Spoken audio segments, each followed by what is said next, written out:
Namaskar. Today we have to learn about the powders which are used externally. In last session, we have seen about the powders used for internal purpose. For that, we can refer the Pharmaceutic Second by R.M. Mehta and Pharmaceutic Second by Bajaj and Gupta, Dispensing Pharmacy by Cooper and Gunn, Google search engine, and special thanks to my college staff member, Microsoft PowerPoint, and Weak Recorder. In last session, we have seen about the classification of powder. After that, we have seen about the bulk powders used for internal. In this case, we have also seen the various example. Now, today's session will see the powder used for external purpose. Now, in this means external purpose means what? We have to apply on a skin surface. That is also it can be applied on the mucous membrane externally, like in body cavities. Now, bulk powder for external use are generally meant for topical purpose. Here, topical purpose means what? It is applied on a skin or on a smooth mucous membrane of body cavities like nose, nasal cavity,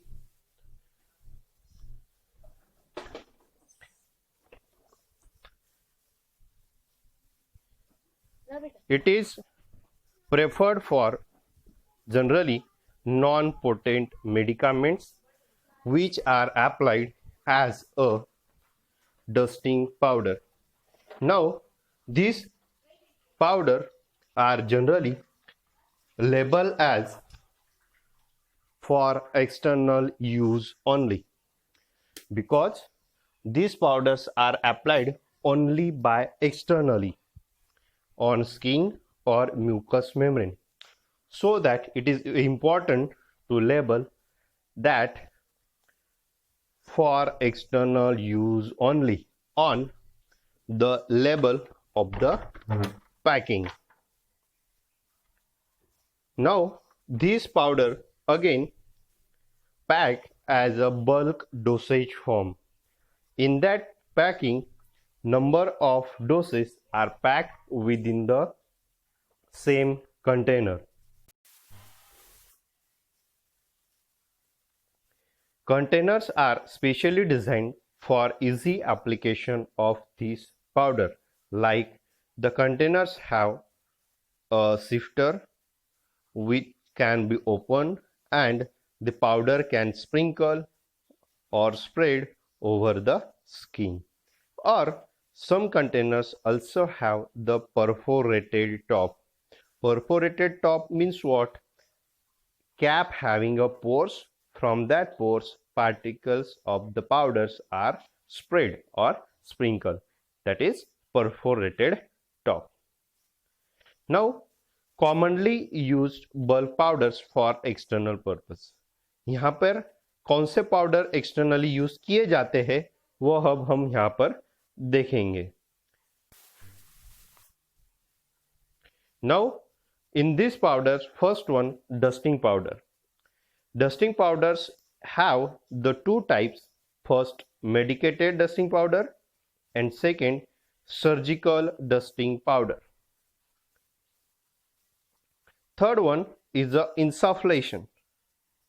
Second one, insufflation. Third one, snoof. And fourth one, dentifrices. Now, we'll see one by one separately. First one, dusting powder. Now, what is dusting powder? These are the powders which are applied on the skin, just like a talcum powder or face powder. You are well known about face powder और talcum powder. हमें talcum powder पता है, जैसे कि marketed example है Pond's powder. Okay, Now in this way, dusting powder are again a powder, but they are used by the medical purpose or for the specific reason. Like if the patient have burning, in that case some pus are generated in the burn. That pus will be the absorbed by using a powders, and such powders are nothing but the dusting powder. But in the dusting powder, there are two types: medicated dusting powder and second, surgical dusting powder. In burn cases, generally the surgical powders are used. Now surgical powder are what it is actually. Again, it is a preparation which is applied externally on a skin or mucous membrane. Now, what are the properties of this dusting powder? These powders are having very fine particles, just like a talcum powder. And why it is? It is to prevent the possible irritation. यहाँ पर क्या होता है, यदि very fine particle नहीं होगा और जब ऐसा पाउडर हम स्किन के ऊपर अप्लाई करेंगे तो उससे हमें इरिटेशन होता है. तो वो जो इरिटेशन है उसे प्रिवेंट करने के लिए जो कोई पाउडर होता है वो फाइन पार्टिकल्स के होते हैं. जैसे कि आपको पता है कि टाल्कम पाउडर जो है, यदि आप उसे स्किन पर अप्लाई करोगे और उसे फिंगर से स्प्रेड करोगे तो उससे इरिटेशन नहीं होता है, क्योंकि उसके अंदर वेरी फाइन पार्टिकल्स होते हैं और उनका साइज जो है वो यूनिफॉर्म होता है. इसके वजह से उनका जो पाउडर का जो टेक्सचर है वो वेरी स्मूथ होता है, और पाउडर का टेक्सचर यदि स्मूथ होगा तो इरिटेशन नहीं होगा, और यदि स्मूथ टेक्सचर नहीं रहेगा तो इरिटेशन होगा. इसलिए जो भी कोई डस्टिंग पाउडर बनाया जाता है तो उनका टेक्सचर स्मूथ होना चाहिए, वो इरिटेशन प्रिवेंट करने के लिए. After that, how will be the form that powder having the very fine particle and uniform particle sizes? It can be prepared by passing the bulk powder through a sieve number 80.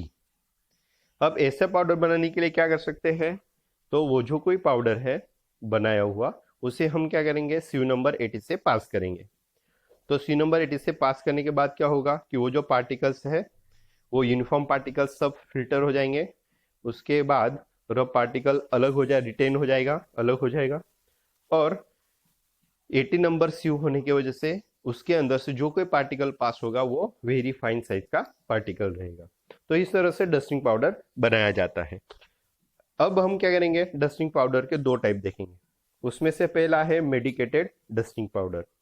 अब medicated dusting powder क्या है, तो उसके नाम से आपको पता चल जाएगा कि वो क्या है. जैसे कि मेडिकेटेड डस्टिंग पाउडर, मेडिकेटेड का meaning the powder containing a medicament. बराबर, पाउडर के अंदर क्या होगा, तो मेडिकामेंट होगा, इसलिए उसका नाम है medicated dusting powder. It contains the medicament. Now it means for application on superficial skin. यानी क्या, तो ये जो डस्टिंग पाउडर है इसे कहाँ अप्लाई करते हैं, तो एक्सटर्नल स्किन के ऊपर सिर्फ. बराबर, और इसीलिए उसे कहेंगे टॉपिकल और या तो सुपरफिशियल स्किन. उसके बाद अब ये जो पाउडर होगा, ये पाउडर की रिक्वायरमेंट क्या है, तो it should B free from pathogenic micro organism. ये जो कोई पाउडर होगा उसके ऊपर कोई भी पैथोजेनिक माइक्रो ऑर्गेनिज्म होना नहीं चाहिए. Now second powder is surgical dusting powder. अब ये सर्जिकल डस्टिंग पाउडर क्या है, अगेन उसके नाम में देखिए, सर्जिकल डस्टिंग पाउडर. जो कोई सर्जरी किया जाएगा या कोई क्रिटिकल प्रोसेस किए जाएगी बॉडी के अंदर, उस कंडीशंस में ये सर्जिकल डस्टिंग पाउडर यूज किया जाता है. और जो ऐसा जो पाउडर होगा उसे हम कहेंगे सर्जिकल डस्टिंग पाउडर. अब जैसे कि एग्जांपल है, सपोज बर्न पेशेंट है, बराबर, तो बर्न पेशेंट में क्या होता है कि स्किन की जो सरफेस है वो जल जाती है.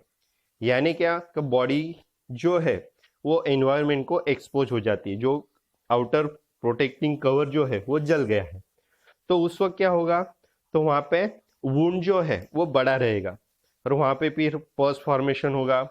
पस फॉर्मेशन की वजह से फिर वहां पर क्या होगा, माइक्रो ऑर्गेनिज्म की ग्रोथ की चांसेस बढ़ जाएगी। तो ऐसे कंडीशन में क्या करते हैं, जो कोई पस बनता है वुंड के ऊपर, तो उसे एब्सॉर्ब करने के लिए क्या करेंगे, वहां पर एक पाउडर स्प्रिंकल किया जाता है। तो वो जो पाउडर होता है वो सर्जिकल डस्टिंग पाउडर होता है। ठीक है, अब ये जो सर्जिकल डस्टिंग पाउडर है ये स्टराइल पाउडर होता है। स्टराइल यानी क्या, which is free from micro organism, not only micro organism, it is free from pathogenic micro organisms. यानी क्या, ये जो पाउडर है ये पाउडर कंप्लीटली माइक्रो ऑर्गेनिज्म से फ्री रहेगा। और ऐसा ही पाउडर फिर मेजर वुंड है उसके ऊपर अप्लाई करेंगे। तो इस तरह से जो कोई पाउडर होते हैं उसे हम कहते हैं सर्जिकल डस्टिंग पाउडर। अब ये जो पाउडर है इसे कहाँ कहाँ अप्लाई किया जाता है, तो इसे बॉडी कैविटीज के अंदर अप्लाई किया जाता है। अब बॉडी कैविटीज कौन सी है, जैसे कि नेजल कैविटी है, बक्कल कैविटी है, वजाइनल कैविटी है। तो ये जो कैविटीज है उसके अंदर कोई मेजर इन्फेक्शन होगा, मेजर वुंड होगा, तो ऐसे कंडीशन में ये डस्टिंग पाउडर वहां पे यूज किया जाता है। अब आपको अब भी जस्ट एक्सप्लेन किया कि मेजर वुंड में just like a burn cases. अब ये जो सर्जिकल पाउडर है इसे और यूज किया जाता है, जैसे कि अम्बेलिकल कॉर्ड जो होता है वो कट करने के बाद वो जो कोई स्पेस होता है वहां पर ये सर्जिकल डस्टिंग पाउडर अप्लाई किया जाता है। अब ये अम्बेलिकल कॉर्ड क्या है, तो जब इन्फेंट का बर्थ होता है, जब बेबी बाहर आती है, तो बेबी का और मदर का दोनों का जो न्यूट्रिशनल चैनल जो है, चाइल्ड का जो न्यूट्रिशनल चैनल है मदर से, वो अम्बेलिकल कॉर्ड से होता है। तो मदर चाइल्ड का बर्थ होने के बाद वो जो चैनल है यानी अम्बेलिकल कॉर्ड है उसे कट किया जाता है। अब वो चैनल कट करने के बाद वहां से भी कुछ लिक्विड बाहर आ सकता है या कुछ सिक्रीशंस हो सकते हैं। तो वो जो सिक्रीशन है उसको एब्सॉर्ब करने के लिए और अम्बेलिकल कॉर्ड को ड्राई रखने के लिए ऐसे जगह पर सर्जिकल डस्टिंग पाउडर को अप्लाई किया जाता है। अब इसका फॉर्मुलेशन चेक करते हैं। फॉर्मुलेशन यानी क्या, तो फॉर्मूला जिसके अंदर कंटेंट्स रहेंगे, इंग्रेडिएंट्स रहेंगे और कौन से इंग्रेडिएंट्स होते हैं, कितनी मात्रा में होते हैं, और उसे मिक्स करके एक फॉर्मूला बन जाता है, तो उसे हम कहते हैं फॉर्मुलेशन। तो अब डस्टिंग पाउडर के फॉर्मुलेशन के अंदर क्या क्या होता है, तो dusting powder generally contains 2 or more ingredients in a powder form, and that all powder forms are in a very fine particle sizes. Now what they contains actually, they contains specially the starch, talc, kaolin। ये जो dusting powder होते हैं उसका major जो component है वो starch है, या तो टाल्क है, या तो कैवलिन है। अब जो कोई डस्टिंग पाउडर होते हैं उसमें सबसे ज्यादा यूज टाल्क या तो कैवलिन का किया जाता है। Why it is, because talc and kaolin are chemically inert, यानी वो कोई भी केमिकल रिएक्शंस करते नहीं है। यदि कोई सब्सटेंस केमिकल रिएक्शन करता नहीं है तो वो बॉडी के ऊपर भी कोई इफेक्ट करेगा नहीं। जैसे कि टाल्क है, हम टाल्कम पाउडर बहुत बार यूज करते हैं, बराबर, तो स्किन के ऊपर टाल्कम पाउडर डालने के बाद कुछ इफेक्ट होता है क्या अलग से, नहीं होता है, बराबर, क्योंकि वो इनर्ट है। तो इस तरह से जो कोई डस्टिंग पाउडर बनाया जाता है उसके अंदर जनरली टाल्क या तो कैवलिन का यूज करते हैं, और उसके पीछे का बड़ा रीजन क्या है, तो वो केमिकली इनर्ट है। आफ्टर दैट ये जो दोनों कंटेंट है इनका एब्सॉर्प्शन की जो कैपेसिटी है वो अच्छी है, It have a good absorption property, and whatever the contents used in this formulation, they have the ability to absorb the secretion or liquid. Now next point is that after formulation of the mixture, it must be sterilized at 160 degree centigrade for 2 hours. अब ये जो criteria है, ये criteria surgical dusting powder के लिए है। ये जो सर्जिकल डस्टिंग पाउडर है, ये ओपन वुंड पे यूज किया जाता है या तो मेजर वुंड पे यूज किया जाता है, बराबर। इसलिए ये जो कोई पाउडर है उसके अंदर कोई भी माइक्रो ऑर्गेनिज्म नहीं होना चाहिए, और उसे माइक्रो ऑर्गेनिज्म फ्री करने के लिए हम स्टेरिलाइजेशन के प्रोसेस करते हैं। तो वो जो कोई पाउडर फार्मूला हम बनाएंगे तो उसे हम क्या करेंगे, स्टेरिलाइज करेंगे। तो उसके लिए dry heat sterilization method use करते हैं, और ड्राई हीट स्टेरिलाइजर जो है वो 160 डिग्री सेंटीग्रेड पर रख कर 2 आवर के लिए उससे स्टेरिलाइजेशन की प्रोसेस करते हैं। तो वो करने के बाद जो कोई फॉर्मूला बन जाएगा, पाउडर बनेगा, वो रहेगा सर्जिकल डस्टिंग पाउडर। और ये जो मेडिकेटेड डस्टिंग पाउडर है उसके अंदर स्टेरिलाइजेशन की प्रोसेस रिक्वायर्ड नहीं है, लेकिन उसके अंदर कोई भी पैथोजेनिक मार्कर ऑर्गेनिज्म नहीं होना चाहिए।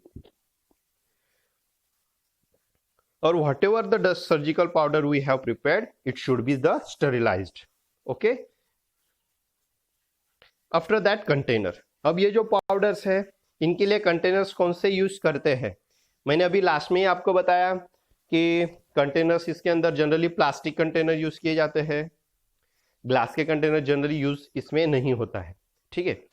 अब ये जो कंटेनर्स होते हैं उनकी डिजाइन स्पेशल होती है, जैसे कि उनको सिफ्टर रहेगा या तो फ्लैप रहेगा, बराबर, या तो एरोसोल कंटेनर भी होता है।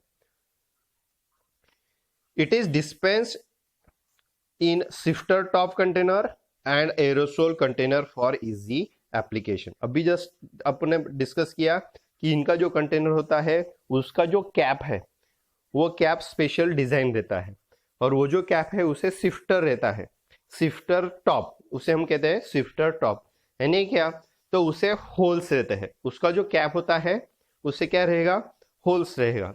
तो वो जो होल्स है उस होल्स के अंदर से पाउडर जो है वो स्प्रिंकल होगा या तो अप्लाइड होगा, और ये जो है it is for easy application of a dusting powder. अब ये जो कंटेनर है उसके अंदर अब ये एक सेकंड ऑप्शन आता है, एरोसोल कंटेनर। आपको एरोसोल कंटेनर पता है, जैसे कि डिओ का है, बराबर, डिओड्रेंट का कंटेनर होता है, वैसे ही डस्टिंग पाउडर्स के भी एरोसोल कंटेनर पैकिंग होते हैं। और इनका भी पर्पस यही है कि जो कोई सर्जिकल पाउडर होगा, डस्टिंग पाउडर, वो इजीली वुंड के ऊपर अप्लाई करते आएगा। इस तरह से इनका भी एक एरोसोल कंटेनर के अंदर पैकिंग किया जाता है। लेकिन इसके अंदर यदि कोई एरोसोल कंटेनर होता है तो वो कॉस्टली हो जाता है, क्योंकि उसकी पैकिंग कॉस्ट बढ़ जाती है, उसके बाद प्रोपेलेंट की कॉस्ट बढ़ जाएगी, बराबर, उसके बाद उसकी परफॉर्मेंस एक्टिविटी अच्छी रहनी चाहिए, इसलिए उसके अंदर भी उसकी कॉस्टिंग बढ़ जाती है। तो नॉर्मली जो कोई सिफ्टर कंटेनर होता है उससे ज़्यादा कॉस्ट एरोसोल कंटेनर का होता है, लेकिन जो एरोसोल कंटेनर होता है वो बेस्ट रहता है फॉर सर्जिकल डस्टिंग पाउडर। उसके पीछे रीजन ये है कि यदि कोई मेजर वुंड है, जैसे कि बर्न पेशेंट है, और बर्न पेशेंट के ऊपर यदि आप सर्जिकल पाउडर स्प्रिंकल करोगे तो उस पाउडर के जो कोई पार्टिकल्स है वो वुंड के कांटेक्ट में आने के बाद हमें पेन फीलिंग होता है, बराबर, क्योंकि पार्टिकल्स जो है वो फोर्सफुली एक ही जगह पे ज्यादा पार्टिकल्स गिरेंगे तो उसका जो पेन है वो क्रिएट हो जाएगा। अब ऐसे कंडीशन में यदि एरोसोल कंटेनर यूज करते हैं तो क्या होगा, सिर्फ फाइन साइज का पार्टिकल एक ही जगह पे ड्रॉप होगा, और उसके वजह से पेन भी नहीं होता है। इसलिए जनरली एरोसोल कंटेनर जो होता है वो बेटर होते हैं और इसे प्रेफर किया जाता है। उसके बाद ये जो डस्टिंग पाउडर होते हैं उसे अप्लाई करने के लिए एक तो पफ यूज किया जाता है या तो स्टेराइल गॉज पैड यूज किया जाता है। अब ये पफ क्या होता है, ये पफ आपको पता होगा, वो जो टैल्कम पाउडर होता है, फेस पाउडर, जैसे कि पॉन्ड्स वगैरह है, उसे हम स्किन पे अप्लाई करते हैं तो उस वक्त हम एक छोटा सा डिवाइस यूज करते हैं, स्पंज जैसे होता है और वो सॉफ्ट होता है। तो वो जो सॉफ्ट स्पंज जैसे डिवाइस होता है उसे हम पाउडर लगाते हैं, बाद में स्किन के ऊपर अप्लाई करते हैं, तो उसे हम कहते हैं पफ। तो ये पफ यूज करते हैं, या तो फिर सर्जिकल गॉज पैड यूज करते हैं। जो सर्जिकल ड्रेसिंग में जो कोई गॉज यूज किए जाते हैं उसे क्या करते हैं, स्टेरिलाइज करते हैं, और स्टेरिलाइज करने के बाद उसके ऊपर पाउडर स्प्रिंकल करेंगे, और पाउडर स्प्रिंकल करने के बाद उसे वो पैड के सहायता से हम वुंड के ऊपर उसे अप्लाई करेंगे। तो ये हुआ मेथड ऑफ एप्लीकेशन। उसके बाद ये जो डस्टिंग पाउडर है, ये डस्टिंग पाउडर जनरली टॉक्सिक नहीं होते हैं। जनरल ये क्या है, ये टॉक्सिक होते नहीं है, लेकिन यदि कोई छोटा बच्चा है या तो if it any infant is there then care is required. छोटा बच्चा होगा तो उसके ऊपर, बॉडी के ऊपर यदि डस्टिंग पाउडर अप्लाई करते हैं तो वहां पे एक केयर लेना है। तो वो केयर क्या होगा, तो वो जो इन्फेंट होगा वो इन्फेंट के ऊपर जब पार्टिकल्स अप्लाई करेंगे स्किन के ऊपर, तो पार्टिकल्स जो है वो इन्फेंट के रेस्पिरेटरी सिस्टम में जा सकता है, नोज से रेस्पिरेटरी सिस्टम में वो पार्टिकल्स आ सकते हैं। और यदि ये पार्टिकल्स इन्फेंट के नॉस्ट्रिल से रेस्पिरेटरी सिस्टम में आते हैं तो वहां पे न्यूमोनिया होने के चांसेस बढ़ जाते हैं, तो उसे हम कहेंगे पल्मोनरी इन्फ्लामेशन। तो ये हो सकता है, इसलिए जब भी ये पाउडर छोटे बच्चों के ऊपर अप्लाई करेंगे, इन्फेंट्स के ऊपर अप्लाई करेंगे, तो वहां पर ये केयर लेना होगा। अब कैटेगरीज, अब ये जो डस्टिंग पाउडर है, सर्जिकल पाउडर है, इनके कैटेगरीज क्या क्या होते हैं, यानी किस पर्पज के लिए इसे यूज किया जाता है।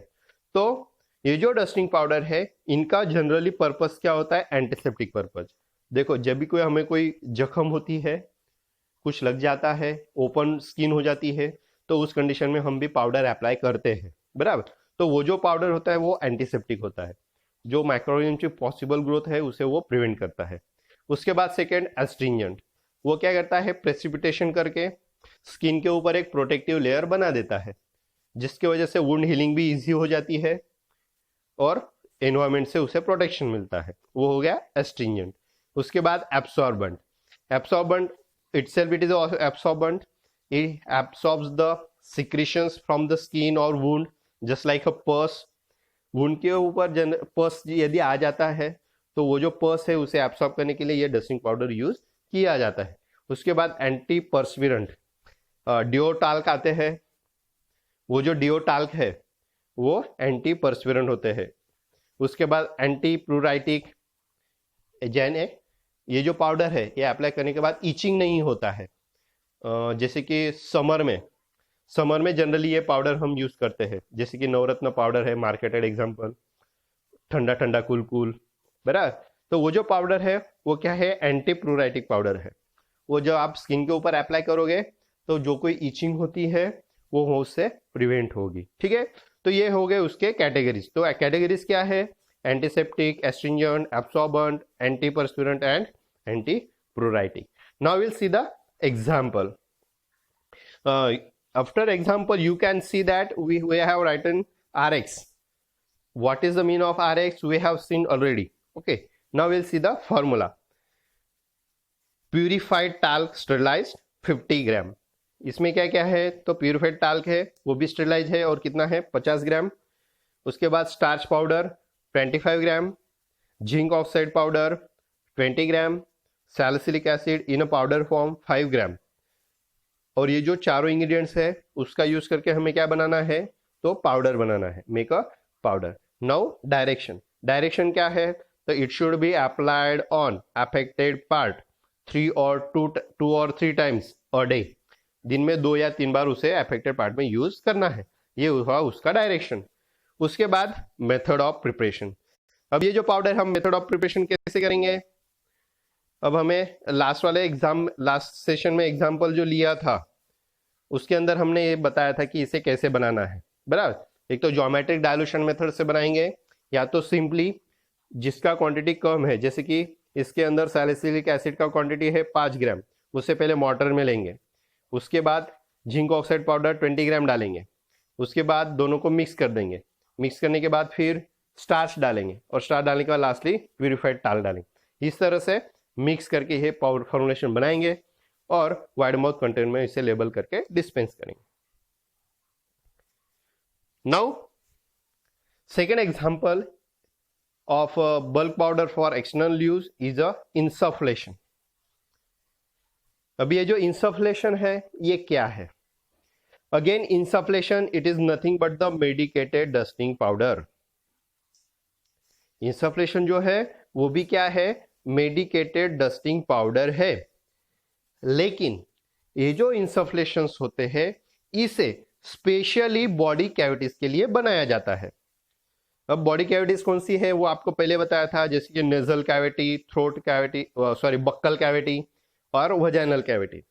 तो ये जो कैविटीज है उसके अंदर जो कोई मेडिकेटेड डस्टिंग पाउडर अप्लाई करते हैं उसे हम कहेंगे इंसफ्लेशंस। अब ये जो पाउडर है ये पाउडर भी कंटेनर के अंदर पैक किया जाता है। उसके बाद इंसफ्लेशंस के एरोसोल कंटेनर्स भी आते हैं, लेकिन ये जो कंटेनर आता है उसे एक डिवाइस होता है जस्ट लाइक अ ट्यूब, और वो जो ट्यूब है वो एरोसोल कंटेनर के ऊपर लगाते हैं और लगाने के बाद फिर पाउडर जो है वो स्प्रे किया जाता है, बराबर। तो ये जो ट्यूब जैसा जो डिवाइस होता है और ये जो कोई एपरेटस होता है उसे कहते हैं इंसफ्लेटर। और एक बार सुनो, this powder is applied with the help of a device और द एपरेटस नोन एज इंसफ्लेटर्स। जो कोई डिवाइस पाउडर को स्प्रे करने के लिए स्पेसिफिक एरिया में स्प्रे करने के लिए यूज किए करते हैं उस डिवाइस को क्या कहते हैं? इंसफ्लेटर्स।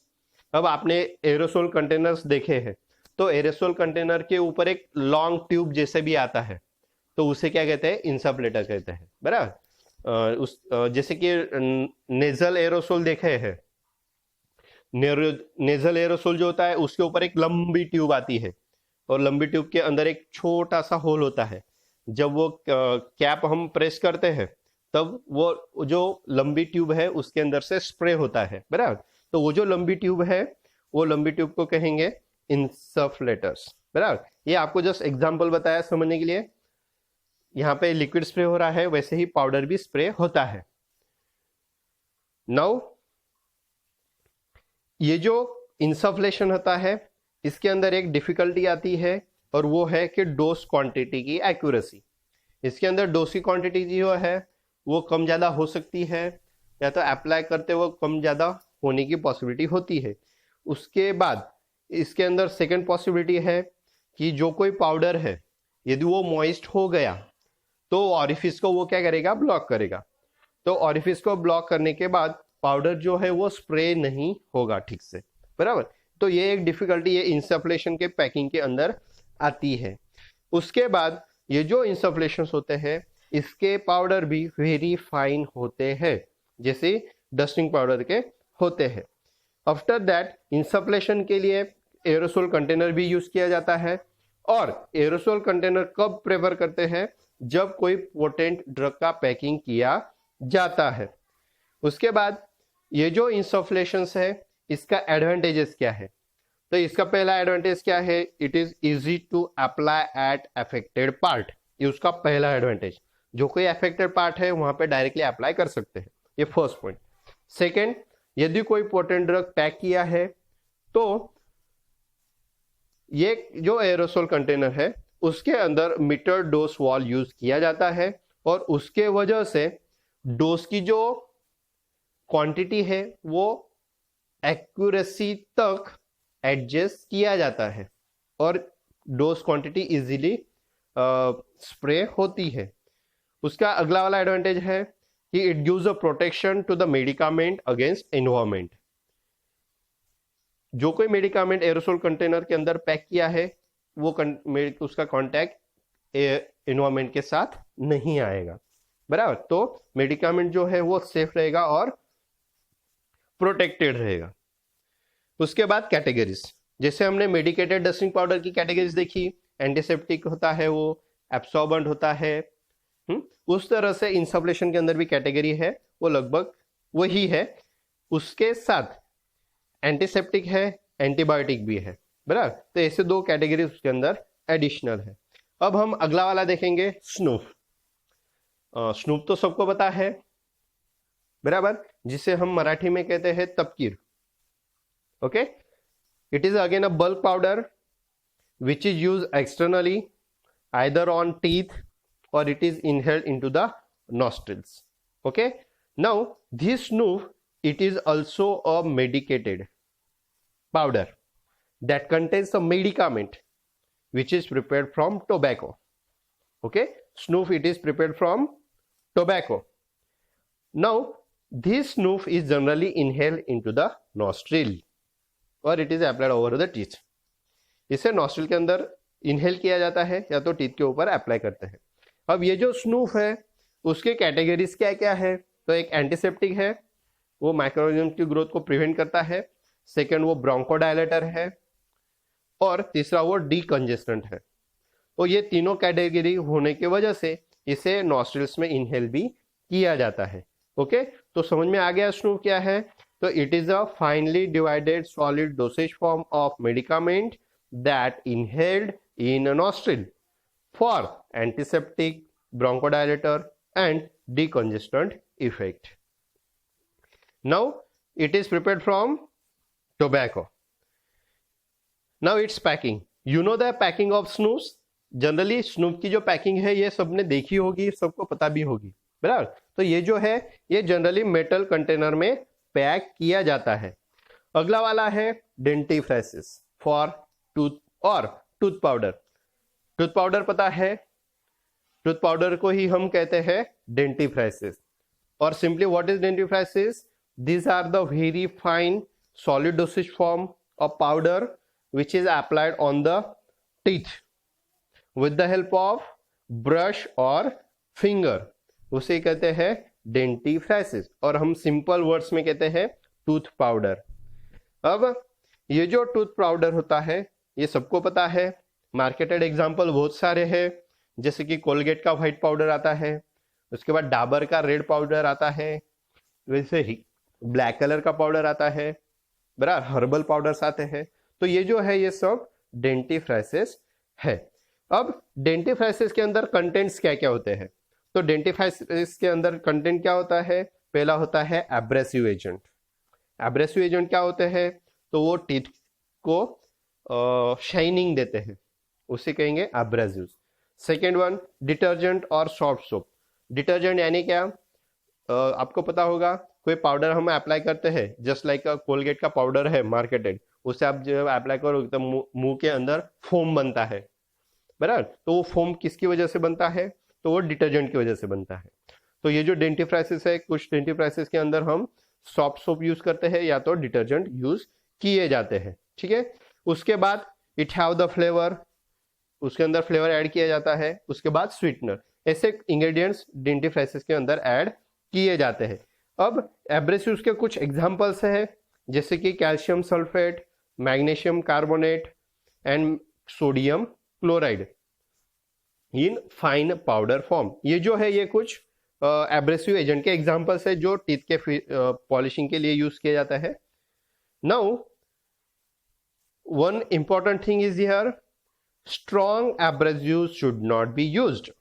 इसके अंदर स्ट्रॉन्ग एब्रेसिव्स जो होते हैं जिसका इफेक्ट स्किन टूथ का जो सरफेस है, तो टूथ के सरफेस के ऊपर इफेक्ट होता है, इसके लिए स्ट्रॉन्ग एब्रेसिव्स यूज किए जाते नहीं है। अब हम डेंटिफ्रेसिस का एक एग्जांपल देखते हैं। RX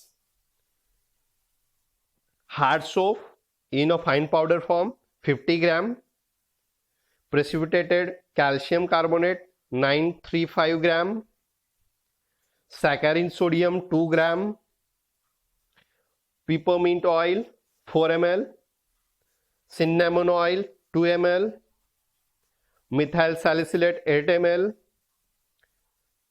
and by mixing that all content we have to prepare make a tooth powder, बराबर। और हमें क्या करना है? टूथ पाउडर बनाना है। उसके बाद what is the direction for tooth powder? To be applied on teeth surface with the help of toothbrush और फिंगर या तो टूथब्रश यूज करके ये पाउडर टीथ के सरफेस के ऊपर अप्लाई करना है। उसके बाद मेथड ऑफ प्रिपरेशन, अब ये कैसे बनाएंगे? I think it should be prepare by geometric dilution method or simple mixing method, in which we have to take first small quantity powder. See in the formula, first we have to take a sodium saccharin 2 gram and then we add hard soap in fine powder form 50 gram, and then both should be mixed uniformly. After that we have to add the precipitated calcium carbonate with the using a small proportion quantity form. Okay, and after that mixing we have to lastly add peppermint oil, cinnamon oil and methyl salicylate, and after proper mixing you have to dispense that powder into the container with proper labeling. This is the example of dentifrices. Now till this point we stop here, and remaining part we'll see in next session. Okay, thank you, take care, bye.